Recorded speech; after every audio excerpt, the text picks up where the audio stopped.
Il y a environ 2 milliards de chrétiens traditionnels dans le monde. Et seulement aux États-Unis, ils font partie d'environ 2000 églises et organisations de confessions différentes. Ce nombre ne cesse de croître, contribuant sans arrêt à la confusion des croyances et au désaccord entre chaque groupe. Toutefois, presque tous les chrétiens traditionnels sont d'accord sur l'observance du dimanche, croyant que c'est le « jour du Seigneur » du Nouveau Testament. Sont-ils dans le vrai ? Le Nouveau Testament consacre-t-il le dimanche en lieu et place du sabbat du 7e jour de l'Ancien Testament ? Christ a-t-il aboli ce dernier, s'établissant Seigneur du dimanche ? Un très grand nombre ont appris et croient que c'est ce qu'il a fait. Mais, si Christ a établi le dimanche en remplacement du sabbat du 7e jour, pourquoi a-t-il dit à ses disciples, le Fils de l'homme est maître même du sabbat, MC 2, 28 ? N'avez-vous jamais remarqué ce verset ? Probablement pas. Et pourtant, il est dans le Nouveau Testament. La majorité des ministres aiment prêcher en se basant sur le Nouveau Testament, à l'exclusion presque totale de l'Ancien. Mais avez-vous seulement entendu un prédicateur mentionner ce passage ? Sans doute que non, et ce n'est qu'un seul des nombreux autres passages sur le sabbat. La plupart des gens ne se demandent jamais pourquoi ils croient ce qu'ils croient ou font ce qu'ils font. Dans un monde rempli de coutumes et de traditions populaires, très peu essaient d'établir l'origine réelle des choses. La plupart des gens acceptent généralement les pratiques religieuses communes sans se poser de questions, préférant faire ce que tout le monde fait parce que c'est facile, naturel et confortable, parce qu'il est sécurisant de faire comme le plus grand nombre. C'est la pression sociale qui rend la majorité des pratiques acceptables et à la mode. La plupart suivent ensuite les autres selon ce qu'on leur a enseigné, présumant que ce qu'ils croient et font est correct. Ils prennent leurs croyances pour acquises mais ne prennent pratiquement jamais le temps de les prouver. Il n'y a pas de meilleur exemple que l'observance du dimanche. 2 milliards de personnes qui observent le dimanche sans même savoir pourquoi ou connaître l'origine de cette pratique. La majorité croit que cela est tiré de la Bible parce qu'elle voit plusieurs chrétiens traditionnels l'observer. Assurément, des milliards de chrétiens ne peuvent se tromper. Où le peuvent-ils ? Une honnêteté compromettante. Une étude de la Bible au sujet de toutes les doctrines généralement acceptées par les églises de ce monde, la chrétienté traditionnelle révèle qu'elles n'ont pratiquement aucun fondement biblique. Cette affirmation est troublante, et pourtant elle est vraie. Mais voici l'ironie. Lorsque confrontée avec la vérité de ce que dit réellement la Bible sur le sujet, la majorité va tenter de nier les faits, aussi incontestables qu'ils puissent être. Les gens tordront, déformeront et confondront les sujets afin de pouvoir conserver leur chère croyance, préférant ce qui est familier à ce qui est bien et vrai. La Bible dit clairement que le Christ est le chef de l'Église, Eph 21-23, Col 1, 18. Par exemple, nulle part dans la Bible voyons-nous Christ ou les apôtres ordonner que le sabbat soit changé du samedi au dimanche. Dieu a commandé à Moïse de sanctifier le jour du sabbat, c'est-à-dire samedi, le 7e jour. De nos jours, la majorité des chrétiens observent le dimanche parce que cela nous a été révélé par l'Église catholique romaine sans tenir compte de la Bible. Cette même Église catholique, vous avez accepté votre dimanche, et celui-ci, comme jour du Seigneur, vous a été transmis comme tradition, et le monde protestant tout entier l'a accepté en tant que tradition, car il n'existe pas un iota des Écritures pour le soutenir. Donc, ce que vous avez accepté comme règle de foi, aussi inapproprié que cela puisse être, tout comme votre dimanche, vous l'avez accepté sur l'autorité de l'Église catholique romaine. La Bible oblige la sanctification du samedi, le 7e jour de la semaine. Vous, protestants, devez admettre l'autorité de l'Église catholique romaine qui vous a marqué lorsque vous sanctifiez le dimanche parce que vous n'avez aucune autre autorité pour l'observer que celle de l'Église catholique romaine. Réponse, si elle ne l'avait pas, elle n'aurait pu faire ce avec quoi tous les spécialistes modernes sont d'accord, elle n'aurait pu substituer l'observance du dimanche, le premier jour de la semaine, à celle du samedi, le 7e jour, un changement pour lequel il n'existe aucune autorité biblique. Notre Seigneur est ressuscité des morts le premier jour de la semaine, a dit le père Aurigen du séminaire des Jésuites. C'est la raison pour laquelle l'Église a changé le jour obligatoire du samedi à celui du premier jour de la semaine. Les confessions anglicanes et protestantes ont conservé la tradition lors de la Réforme. 1. Les protestants, qui n'acceptent que la Bible comme règle de foi et de religion, devraient tous retourner à l'observance du sabbat. Le fait qu'ils ne le font pas, mais observent au contraire le dimanche, leur enlève toute valeur aux yeux des hommes intelligents. Nous disons franchement, oui, l'Église a effectué ce changement, instauré cette loi, tout comme elle a fait d'autres lois, par exemple, l'abstinence du vendredi, le célibat des prêtres, les lois concernant les mariages mixtes, la réglementation des mariages catholiques et des milliers d'autres lois. Il est toujours risible de voir les églises protestantes, du haut de la chair et dans leur législation, exiger l'observance du dimanche, chose dont nous ne retrouvons aucune trace dans la Bible. Ce n'est que graduellement que les chrétiens ont commencé à observer le dimanche comme jour de repos. Au IIIe siècle, comme nous l'apprend Tertullien, plusieurs chrétiens avaient commencé jusqu'à un certain point à observer le dimanche en tant que jour de repos. Le besoin véritable du dimanche comme jour de repos, aussi bien que d'adoration, vint beaucoup plus tard. Question: quel jour est le jour du sabbat? Réponse: samedi est le jour du sabbat. Question: pourquoi observons-nous le dimanche au lieu du samedi? Réponse: nous observons le dimanche au lieu du samedi parce que l'Église catholique, lors du concile de Laodicée, 363 APJC, transféra cette solennité du samedi au dimanche. Les protestants obéissent à Rome. Il y a aussi 800 millions de protestants qui observent le dimanche. Avant d'étudier ce qu'ils donnent comme raison pour sanctifier le premier jour de la semaine, voici plusieurs citations des catholiques expliquant leur point de vue sur les raisons pour lesquelles les protestants font cela. Examinez-les bien. Pratiquement tout ce que les protestants considèrent comme essentiel ou important provient de l'Église catholique. Ils ont accepté le dimanche plutôt que le samedi en tant que jour public d'adoration après que les catholiques eurent fait ce changement. Ce 4e commandement débute par les mots « Souviens-toi » illustrant que le sabbat existait déjà lorsque Dieu a écrit la loi sur les tables de pierre au Sinaï. Comment les hommes peuvent-ils prétendre que ce commandement a été aboli alors qu'ils admettent que les 9 autres sont toujours obligatoires? Voici ce que Christ a dit au sujet des commandements et des traditions populaires du monde et de ses églises, c'est en vain qu'il m'honore, en donnant des préceptes qui sont des commandements d'hommes. Il leur dit encore, vous anéantissez fort bien, ces hommes savent exactement ce qu'ils font le commandement de Dieu, pour garder votre tradition, MC 7, 7,9. Posons franchement la question, observons-nous le jour que Dieu commande ou observons-nous le jour traditionnel que l'Église catholique ordonne, et que les protestants approuvent? Cette Église et ses filles sont dans l'erreur dans virtuellement chaque doctrine de la Bible, le salut, le ciel, l'enfer, la manière de baptiser, la loi, la définition du péché, la Trinité, quels jours annuels doivent être observés par les chrétiens, la prophétie et beaucoup plus. À maintes reprises, elle a substitué ses propres commandements et traditions à ce que Dieu dit clairement dans sa parole. Devriez-vous vous soumettre à son autorité, croyant qu'elle est supérieure à celle de Dieu? Il est possible d'adorer Dieu en vain. Vous devez donc prouver une fois pour toutes si l'observance du dimanche comme jour d'adoration est ce que Dieu attend de vous, ou même ce qu'il autorise. Techniquement, ce livre pourrait s'arrêter ici. Nous allons voir qu'un petit nombre d'arguments, très faibles, sont soulevés en faveur du dimanche, mais, que dans un sens, ils ne se prêtent pas à une argumentation sérieuse. Si ceux qui observent le dimanche sont prêts à admettre librement qu'ils n'ont aucune autorité de la part de Dieu dans sa parole, la Sainte Bible pour faire une telle chose, l'observance du sabbat quant à elle, a été clairement établie. Toutefois Dieu a beaucoup à dire au sujet de l'importance d'observer son sabbat à tous les 7 jours. Ce qui veut dire comprendre pourquoi les chrétiens doivent faire cela. Ce que vous lirez dans le restant de ce livre ne sont pas des suppositions.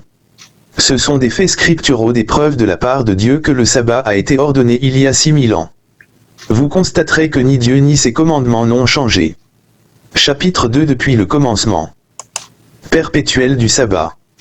Lorsque l'on parle du commandement de Dieu qui dit « Souviens-toi du jour du repos » pour le sanctifier, Ex 20, 8, Lév 23, 3, Deutéronome 5, 12, presque tous les pratiquants trouvent une façon de reléguer le sabbat à une pratique des Juifs, ou à une chose qui s'est perdue dans l'Antiquité.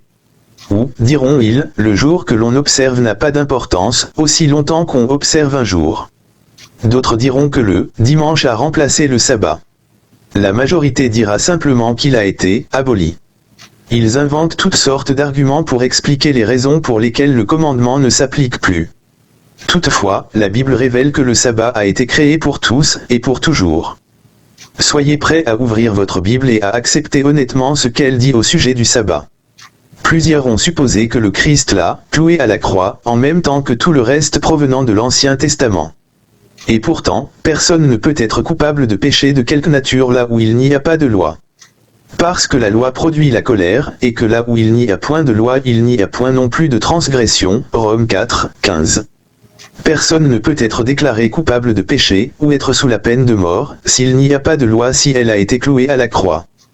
L'autre alliance de sabbat. Rappelez-vous qu'après avoir donné les 10 commandements, Dieu n'ajouta rien.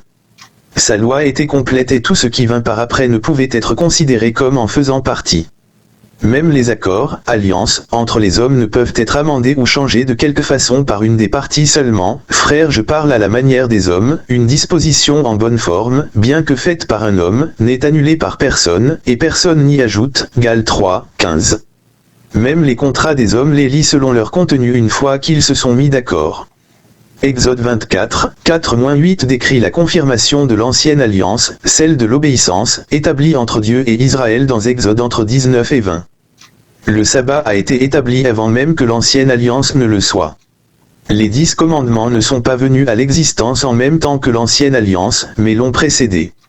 Ils étaient en vigueur depuis la création. Après que Dieu eut complété son alliance avec Israël, il en introduisit une autre, unique et très spéciale. Elle se rapportait seulement au sabbat. L'Éternel parla à Moïse, et dit, « Parle aux enfants d'Israël, et dis-leur, vous ne manquerez pas d'observer mes sabbats, car ce sera entre moi et vous, et parmi vos descendants, un signe auquel on connaîtra que je suis l'Éternel qui vous sanctifie. » Ex 31, 12-13. Ne vous y trompez pas. Tous les sabbats appartiennent à Dieu et il les appelle, mes sabbats. Cela sous-entend la propriété, ils sont à lui. Ils n'appartiennent à aucun homme, même juif. Dans Exode 31, 12-17, Dieu fait une alliance spéciale avec Israël au sujet du sabbat. Poursuivons au verset 13, « Car ce sera entre moi et vous, et parmi vos descendants, un signe auquel on connaîtra que je suis l'Éternel qui vous sanctifie, qui vous met à part. Vous observerez le sabbat, le 7e jour et le sabbat, le jour du repos, consacré à l'Éternel. Les enfants d'Israël observeront le sabbat, comme une alliance perpétuelle. Ce sera entre moi et les enfants d'Israël un signe qui devra durer à perpétuité, car en 6 jours l'Éternel a fait les cieux et la terre, et le 7e jour il a cessé son œuvre et il s'est reposé. 13-17. Rappelez-vous que cette dernière phrase prouve que le sabbat a été établi lors de la semaine de la création, plus de 2500 ans avant Exode 31. Dieu a pour dessein que le sabbat sanctifie ceux qui l'observent. Ils sont mis à part comme la propriété de Dieu, comme lui appartenant. Vous avez été rachetés à un grand prix, ne devenez pas esclaves des hommes, Icor 7, 23, et, car vous avez été rachetés à un grand prix. Glorifiez donc Dieu dans votre corps et dans votre esprit, qui appartiennent à Dieu, Icor 6, 20. Ceux qui observent le sabbat sont marqués comme étant le peuple de Dieu, il en est le propriétaire. Ils sont aussi identifiés publiquement comme étant le peuple qui observe les commandements. Les lois civiles exigent que les gens observent plusieurs autres commandements, contre le vol, le meurtre, le mensonge parjure, etc. Donc, l'obéissance à la plupart, sinon à tous les autres commandements, sous une forme ou l'autre, ne les identifie pas spécifiquement en tant qu'observateur de ceux-ci. Le sabbat par contre, oui. C'est un signe qui nous identifie comme étant, de Dieu, puisqu'aucun être humain ne penserait à observer cette loi ou choisirait de le faire sans qu'elle ait été révélée par Dieu. Comprenez bien. Dieu devait révéler ce signe pour que les gens apprennent ce qu'il représente. Promenez-vous le long d'une artère commerciale. Vous y verrez toutes sortes d'enseignes, des signes indiquant que tel commerce ou tel magasin appartient à cette compagnie ou à cette autre. Si vous êtes à la recherche de quelque chose de particulier, elles sont importantes pour vous en tant que consommateur. Lorsque Dieu dit que le sabbat est un signe, il veut dire que c'est son intention de l'utiliser de la même façon que les propriétaires de commerce le font. Notez également que Dieu a établi le sabbat comme une alliance perpétuelle, qui doit être observée, par tous nos descendants, à perpétuité. C'est une déclaration à toute épreuve. Le commandement de Dieu est, pour toutes les époques. Le sabbat devait être observé pour toujours. Agir ainsi maintient le peuple en contact avec le vrai Dieu. C'est la façon que Dieu a choisie pour que le peuple ne perde jamais de vue qui il est, leur Dieu, et qui ils sont, son peuple. Si tous les peuples et toutes les nations avaient observé le sabbat, comme Israël devait le faire, personne ne serait tombé dans l'idolâtrie et l'adoration des autres dieux, ce qui est survenu chez toutes les nations qui ne l'ont pas observé. La Sabbat identifie Dieu pour ce qu'il est. On demandera sûrement, le dimanche ne peut-il pas nous conduire au vrai Dieu? Absolument pas. Voici pourquoi. Rappelez-vous que Dieu a rattaché le sabbat à la semaine de la création, ce sera entre moi et les enfants d'Israël un signe qui devra durer à perpétuité, car en 6 jours l'Éternel a fait les cieux et la terre, et le 7e jour il a cessé son œuvre et il s'est reposé. Dieu s'est reposé le 7e jour, pas le premier. Ce n'est qu'en observant le sabbat que les gens sont obligés de considérer la création et de penser au Dieu qui en est l'auteur. L'observance du dimanche et l'adoration en ce jour-là ne permet pas de faire cela et, bien entendu, il n'y a pas d'autre Dieu qui ait créé toutes choses. Tous les autres soi-disant dieux sont faits de la matière que Dieu a créée. Le sabbat nous dirige vers le Dieu en tant que créateur et la création est la preuve que Dieu existe. Non seulement le sabbat permet-il de diriger ceux qui l'observent vers le vrai Dieu, mais il permet aussi de les mettre à part, comme des personnes différentes de leur entourage. Rappelez-vous que Exode 31, 13 dit, « Un signe auquel on connaîtra que je suis l'Éternel qui vous sanctifie ». Je ne peux pas exagérer l'importance de la signification de cette phrase. Sanctifier signifie « mettre à part pour usage ou un but saint ». Réfléchissez. Dans un monde rempli d'observateurs du dimanche, les musulmans observent le vendredi, et de personnes qui n'observent aucun jour, les observateurs du sabbat se voient comme le nez au milieu du visage. Il n'y a personne qui observe le 7e jour qui puisse éviter cela. À chaque fois qu'une personne observe le jour du sabbat, elle érige une enseigne qui désigne le Dieu qui a créé les cieux et la terre et qui s'est reposé le 7e jour. Lorsqu'elle commence à observer le sabbat, cela la distingue immédiatement de la masse comme quelqu'un de différent de tous les autres. Les 2 commandements les plus longs, les plus détaillés, le second et le 4e, sont ceux que les églises ont modifiés pour que cela les arrange. Elles combinent souvent le premier avec le second, ce qui en diminue l'importance. Nous avons vu que ces églises disent posséder l'autorité pour effectivement changer le sabbat du 7e jour de la semaine vers le premier. Ceux-ci ignorent que le sabbat est l'objet d'une alliance spéciale puisque Dieu a dit « Ce sera entre moi et les enfants d'Israël un signe » Ex 31, 17. N'oubliez pas non plus que Dieu a présenté le sabbat au peuple avant d'arriver au mont Sinaï. Le sabbat a reçu une attention spéciale, à 2 reprises. Il était destiné à être un signe spécial. Comment pouvons-nous savoir si le sabbat est une alliance toujours en vigueur de nos jours pour le peuple de Dieu? Exode 31, 16 dit, « Les enfants d'Israël observeront le sabbat, en le célébrant, eux et leurs descendants, comme une alliance perpétuelle. » De plus le verset 17 ajoute, « Ce sera entre moi et les enfants d'Israël un signe qui devra durer à perpétuité. » Beaucoup de gens sont trompés, séduits sur la mort et la résurrection du Christ. Est-il mort, le vendredi saint, et ressuscité, le dimanche de Pâques? Comme son seul signe en tant que le Messie était qu'il serait dans la tombe, 3 jours et 3 nuits, comment alors, cette tradition, basée sur cette donnée, est-elle possible? Prophétisé des siècles plus tôt, l'enterrement et la résurrection de Jésus-Christ respectent un délai précis. Notez Matthieu 12, alors quelques-uns des scribes et des pharisiens prirent la parole, et dirent, « Maître, nous voudrions te voir faire un miracle. » Il leur répondit, « Une génération méchante et adultère demande un miracle, il ne lui sera donné d'autre miracle que celui du prophète Jonas. Car, de même que Jonas fut 3 jours et 3 nuits dans le ventre d'un grand poisson, de même le Fils de l'homme sera 3 jours et 3 nuits dans le sein de la terre. » Matt 12, 38 à 40.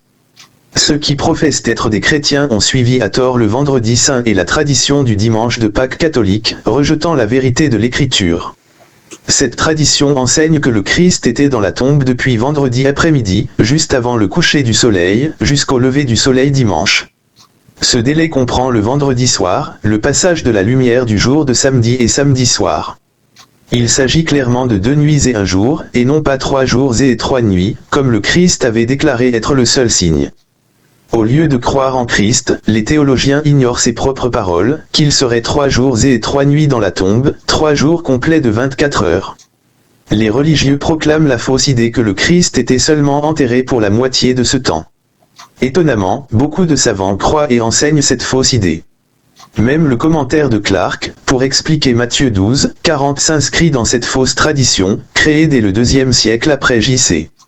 Malgré les tentatives de nombreux savants et théologiens de prouver le cas contraire, 1 jour et 2 nuits ne peut signifier 3 jours et 3 nuits. acceptée par le soi-disant christianisme. La tradition du vendredi saint et du dimanche des Pâques déforme la vérité de ce qui s'est réellement passé. Mais quelle est l'origine de cette tradition ? Étant donné que les initiateurs de cette fausse doctrine n'avaient pas de preuves, ni de connaissances bibliques ou même l'autorité de l'utiliser, ils recoururent à des tactiques frauduleuses pour légitimer leur fabrication.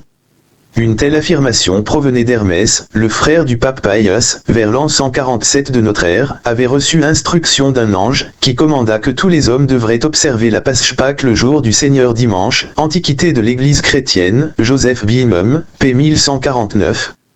L'apôtre Paul a écrit, « Mais, quand nous-mêmes, quand un ange du ciel annoncerait un autre évangile que celui que nous vous avons prêché, qu'il soit anathème. » Galin, émoticône n'en croyant pas ses yeux. Il répète cette même mise en garde au verset 9.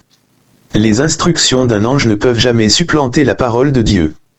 Dans certaines tournures déformées, le dimanche en est venu à représenter les deux, la Pâque comme moment de la crucifixion et l'enterrement du Christ, et la résurrection.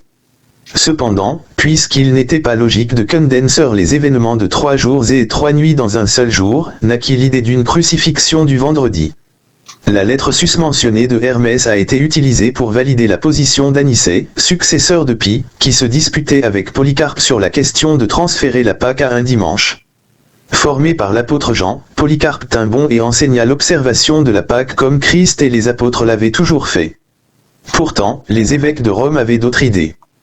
Ainsi, la lettre d'Hermès était soit une fausse ou qu'elle fut faussement écrite par Pie, qui est mort juste avant la visite de Polycarpe à Rome, Pères apostoliques, James Donaldson, p. 324. Les évêques à Rome avaient décrété qu'ils possédaient le pouvoir de remplacer et de changer les temps et les lois de Dieu, voir Daniel 7, 25. Ils ont réécrit l'histoire et changé l'ordre des événements afin d'introduire leur fausse doctrine. Leur effort pour changer le jour de la résurrection au dimanche était simplement une continuité de la tradition babylonienne, que Nimrod, père de la mystérieuse religion babylonienne, a été ressuscité un dimanche. En 321 de notre ère, l'empereur romain Constantin établit le dimanche dans le cadre de la religion officielle de l'État, légitimant ainsi toutes les différentes traditions attachées à ce jour. Ce qui s'est réellement passé entre l'enterrement et la résurrection. La crucifixion du Christ a eu lieu le jour de la Pâque, le 14e jour d'Abib, ou Nisan, le premier mois dans le calendrier sacré de Dieu. Cela s'est produit en l'an 31 AD, dans laquelle la Pâque tomba un mercredi. Beaucoup ne tiennent pas compte de la prophétie que le Messie serait retranché à la moitié de la semaine, Dan 9, 26 à 27. Le mercredi tombe au milieu de la semaine, le jour même où la Pâque est survenue en 31 AD. Selon le calendrier romain, cette date était le mercredi 25 avril. Entre la 9e et la 12e heure, entre 15h et 18h, le Christ est mort, Luc 23, 44 à 46. Avec la permission du gouverneur Pilate, Joseph d'Arimathée prit le corps, l'enveloppa dans un linge, Jean 19, 40, et le plaça dans le sépulcre, Luc 23, 50 à 53. Au moment où l'enterrement fut terminé, le sabbat approcha, v 54. Ainsi, l'enterrement eut lieu le jour de Pâques, peu avant le coucher du soleil. Cette Pâque était un jour de préparation, parce qu'il précédait un sabbat annuel. Ce sabbat annuel, appelé le premier jour des pains sans levain, était appelé un grand sabbat ou grand jour, Jean 19, 31, et tombé un jeudi cette année-là. C'était ce jour-là que le souverain sacrificateur et les pharisiens vinrent à Pilate pour s'assurer que la tombe du Christ était solidement gardée et scellée, Matthieu 27, 62 à 66. Marc 16, 1, relate ce qui eut lieu ce vendredi, lorsque le sabbat fut passé, Marie de Magdale, Marie, mère de Jacques et Salomé, achetèrent des aromates afin d'aller embaumer Jésus. Le verset 2 saute au dimanche matin. La phrase « lorsque le sabbat fut passé » désigne le grand jour qui eut lieu le jeudi. Puisque les femmes ne pouvaient pas acheter des épices pendant le sabbat du 7e jour, le samedi, vendredi était donc le seul moment où elles pouvaient le faire. Luc 23h56 dit, et, s'en étant retournées, elles préparèrent des aromates et des parfums. Puis elles se reposèrent le jour du sabbat, selon la loi, après avoir acheté les épices, elles retournent et les préparèrent pour les appliquer au corps du Christ dans le sépulcre, qu'elles prévoyaient de faire après le repos du sabbat hebdomadaire. Luc 24h1 dit, le premier jour de la semaine le dimanche, elles se rendirent au sépulcre de grand matin, portant les aromates qu'elles avaient préparés, et quelques personnes les accompagnaient. Les femmes trouvèrent le tombeau vide, v3. 2 anges en habits resplendissants les informèrent que Christ était déjà ressuscité, versets 4 à 6. Marc 16h2 stipule que les femmes étaient présentes au lever du soleil. Cela signifie que Christ était ressuscité avant le lever du soleil. Jean 20:1 nous dit, de plus, que Marie de Magdale était venue tôt quand il faisait encore obscur et trouva que la pierre qui scella le tombeau était déjà enlevée. Aucune résurrection au lever du soleil n'aurait pu se produire, parce que Christ était déjà ressuscité. Nulle part les Écritures n'enregistrent que Christ ressuscita au lever du soleil le dimanche matin. Toutefois, il nous dit que Christ serait dans sa tombe pendant 3 jours et 3 nuits. Quiconque est prêt à croire la Bible ne devrait pas trouver cela difficile à accepter. En fait, c'est la seule conclusion logique qui peut être tirée. Christ a été placé dans la tombe juste avant le coucher du soleil mercredi. 3 jours complets, 3 jours et 3 nuits, nous amènent à la fin du sabbat hebdomadaire, juste avant le coucher du soleil, quand Christ est ressuscité, tout comme il l'avait prophétisé.